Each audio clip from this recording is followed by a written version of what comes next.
there are two kinds of leaders really who do that. There's the ones who consciously do it for their own selfish needs. Right. But then it's quite likely there are more of them who sincerely believe in the vision, the goal, and what they're trying to do, and don't really realize that they could be bullying in their way of doing things. So let's look at what is the difference between a cult and a church that is a little off. Well, I think a cult is something that's going to take you away from Jesus.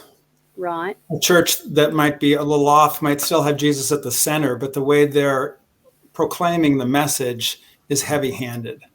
And I think, what you were saying second there, I think it's very common. I know I'm guilty of what you were talking about, especially when I was a young pastor. And I think I always have to check myself that I'm not going there. But it's when you're passionate about something, you want everyone to do that. I remember my dad said that when he quit smoking, you don't want to be friends with a person who just quit smoking because they're just going to go around and they want to get everyone to not smoke anymore. And I think that when you come to faith, that's often what you do with your faith. You just want everyone to do it the way you did it. And because you know how it worked for you, it's got to work for them. And you're doing it with a great sincerity and passion and love for Jesus, but it's coming across heavy-handed. I remember this was years ago, but I wrote a pamphlet on how to know the will of God.